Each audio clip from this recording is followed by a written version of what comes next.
Psalm 28, a psalm of David.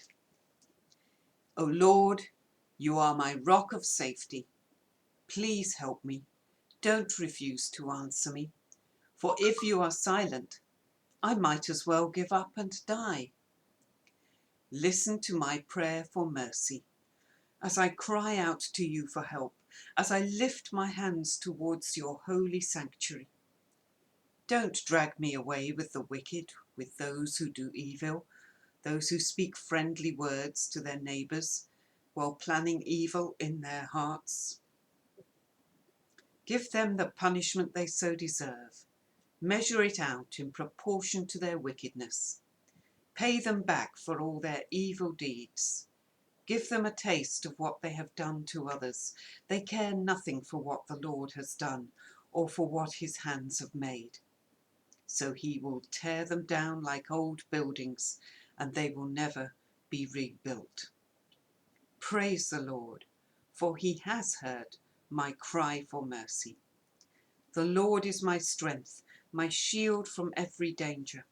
I trust in him with all my heart. He helps me, and my heart is filled with joy. I burst out in songs of thanksgiving. The Lord protects his people and gives victory to his anointed king. Save your people. Bless Israel, your special possession. Lead them like a shepherd and carry them forever in your arms. Here's David again calling out for mercy, calling for God to answer him and rescue him. And again saying, look, I've followed the right path. I've followed the Lord. Other people don't. But I know that way is not right. And he works through all this, convincing himself again that he has followed the right path by choosing the Lord's way. But what really took my attention was right near the beginning where he says, listen to my prayer for mercy. For if you are silent, I might as well give up and die. Now, sometimes when everything's going wrong around us, we seem to feel as if God is silent. We ask God for help and nothing seems to happen. Pilgrim's Progress, written many, many years ago, tells a story in allegory form of a pilgrim, calls him Christian. And he's going along the Christian way and he meets many trials and tribulations and tests. He also meets many companions along the way.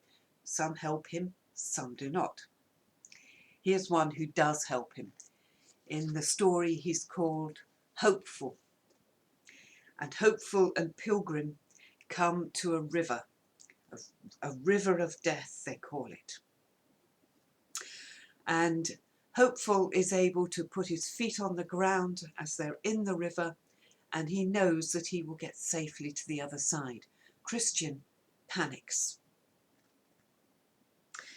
And we're told that it was so that he could neither remember nor orderly talk of any of those sweet refreshments that he had met with along the way of his pilgrimage. He was forgetting all the good that God had done him up until that point. All he could think about was the terror of that river. Then says the writer, Bunyan, I saw in my dream that Christian was as in a muse a while, to whom also Hopeful added these words, be of good cheer, Jesus Christ makes thee whole. And with that, Christian broke out in a loud voice, oh, I see him again, and he tells me, when you pass through the waters, I will be with you, and when through the rivers, they shall not overflow you. Christian therefore presently found ground to stand upon. So it followed that the rest of the river was but shallow, and thus they got over. He got to the point where he thought God was no longer listening. But then, with the help of his friend who reminded him who Jesus was, he realized, yes, the Lord will see me through. He has promised I will not be overcome. O Lord, answer our prayers when we cry to you. If you do not answer, we may as well give up and die. For you are the one who carries us through. Lord, remind us. Lord, do not let the rivers overcome us. Amen.